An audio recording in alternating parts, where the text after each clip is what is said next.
Storytelling is one of the oldest forms of human communication, but that doesn't mean storytelling comes naturally to the modern person living in 2024.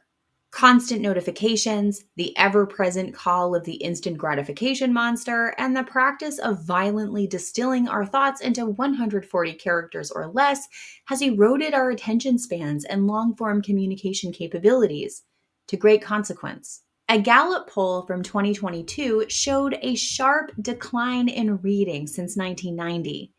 And in 2023, The Guardian reported that children no longer enjoy writing. A quick online search on the decline of writing skills shows that the decline has been happening for some time.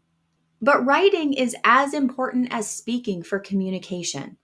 And since your book is a conversation, you'll want to have an effective chat with your reader by telling them a compelling story.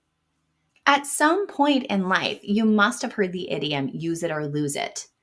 Generally, this expression pertains to neuroplasticity, the idea that as we age, our brains age and grow, or atrophy, if we're honest. Think about the idiom in the context of writing. Sure, we have innate storytelling skills, but if we're not using those skills regularly, they get rusty. And rusty storytelling skills make for a clunker of a story. So, how can we pull those dormant storytelling skills to the surface of our overstimulated brains and make good use of them? A companion to storytelling is experience, and that's what your book will ultimately do for your readers. Provide them with an experience. Now, there are prolific writers who do almost nothing but research and write. Take the late Isaac Asimov, one of the big three sci-fi writers. He wrote or edited more than 500 books and tens of thousands of letters. In an interview from 1975, Asimov discusses being drawn to the typewriter at all times and shared, "The day is lost in which I don't type." But Asimov also shared that he had little time to do much else but write.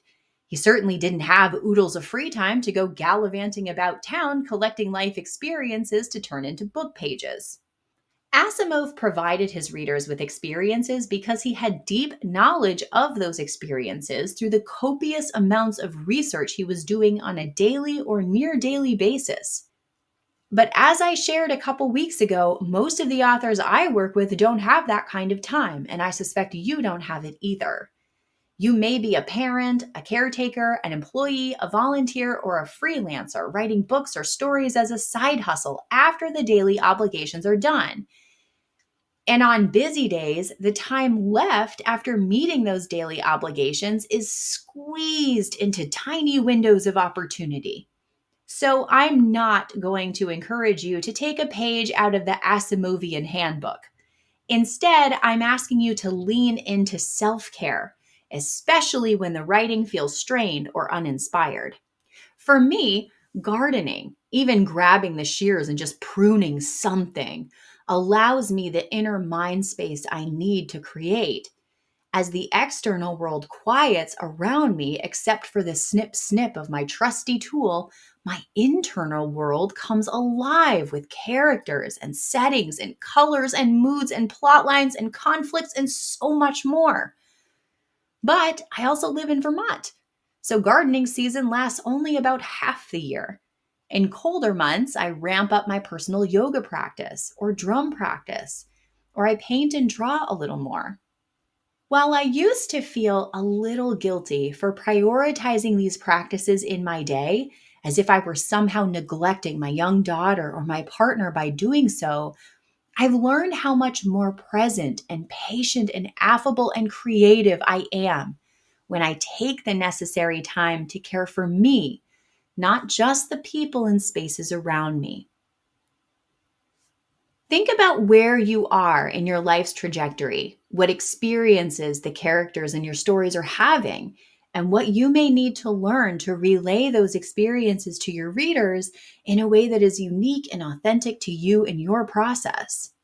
What do you need to do for yourself to feel equipped to tackle your creative writing? To explore this topic more, head over to the Story Empire and read Joan Hall's article, Writer's Self-Care, Pursuit of Hobbies. I suspect you'll find yourself happier and more in tune with your creative process for having tended to yourself. When you come back to the writing desk and pick up your pen or fingers, know that it'll be easy to fall into the same old self-deprecating judgment processes.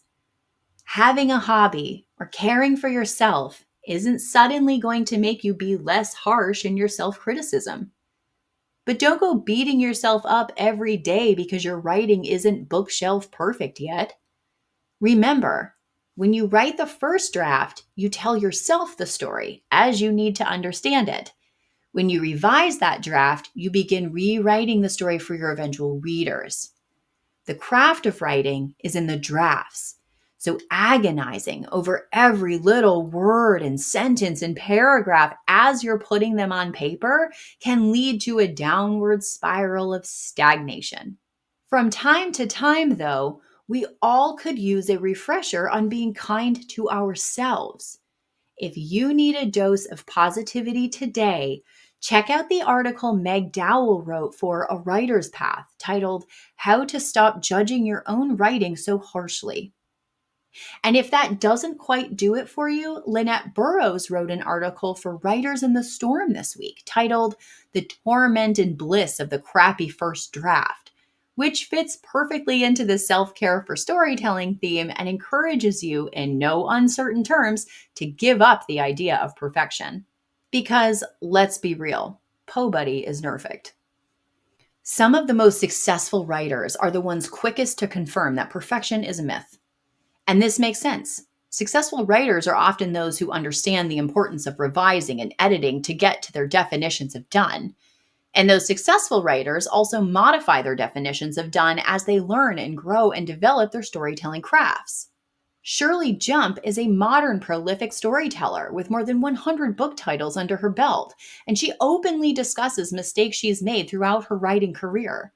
This week, Shirley discusses boring openers, lack of conflict, too much telling, and more in a beautifully candid video aptly titled 5 Mistakes That Got My Books Rejected and How I Fixed Them for her channel, Write Better Fiction with Shirley Jump. Also, Shirley raises monarch butterflies, and I'm fairly certain I have an eco-warrior crush on her now. To support and expand upon some of the issues discussed in Shirley's video, this week's writing advice feed had several articles that caught my eye, so I'm sharing them with you.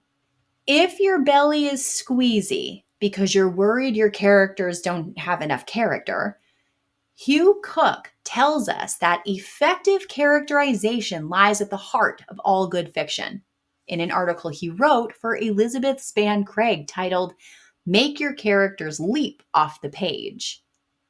There are 6 facets of characterization: dialogue, appearance, action, thought, authorial interpretation, and interpretation by another character. All writers use these facets to round out their characters, and Hugh discusses the 4 most common strategies to get it done. Dialogue and internal thought are especially important if you want to immerse the reader in the viewpoint character's experience and perspective. Your viewpoint character may make assumptions or judgments based on the ways in which others act or respond to them. They may also change their vocal cadence, syntax, and body language in moments of duress. Here's a for instance. The door closes behind you before you can flick on the overhead light. It's pitch black. You slide your hand along the wall to where the white light switch should be, but your fingers come away empty. The switch must be here. It has to be. Who in their right mind would build a room without lights in it? When you still can't find the switch, your heart starts to race. You swallow hard and your throat constricts. What were once gentle, trusting brushes become wild slaps on the dark wall that sting your palm. You start to panic. The darkness is all enclosing. I can't breathe. Just when the burble of a scream slides its way up your throat, your pinky violently catches on the switch, flooding the room with light. Just as a friend walks in, lifts an eyebrow at your raised hand, asks why you're sweating, you tell them, couldn't find the light switch. Notice how different the experience was from the words used to describe it. This little paragraph isn't going to win any literary awards, but if you've ever slapped a dark wall in panic or run up a set of stairs just knowing you're being chased by invisible creepies, you know how powerful the smallest things, like light switches or a doorknob, can be. And the importance of the small things isn't isolated to horror. If you find yourself struggling to relay the experience your character is having in a way that feels real to you and your eventual readers, head over to killzoneblog.com and read the article One Word Holds Power by Sue Colletta. And in sweet serendipity this week, Marissa Graff for Writers Helping Writers wrote an article titled 3 Easy Steps to Generate a Goal Using Fear as Motivation. In the paragraph above, in the paragraph I spoke, the goal seems to move from find the light to don't die, which is a wild progression, but panic knows no bounds. Marissa's article differs from others about motivations and goals because Marissa started not from a place of conquest, but from a place of loss. She shared that losing something the character already has can be every bit as motivational and arguably more compelling than starting out with a precise goal of obtaining something they don't have. Yes, and I'll point out that both scenarios can be true at the same time. Your character can start with a precise goal of obtaining something, then lose something important to them, which results in their recalibrating their original goal, even scrapping it all together to form a new goal, depending on their circumstances.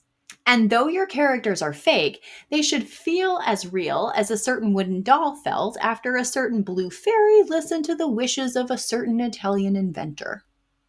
Because even though your story is a work of fiction, facts matter. While some readers will be more forgiving than others, most readers are likely to question your honesty and integrity if you fill your work with unintentional inaccuracies.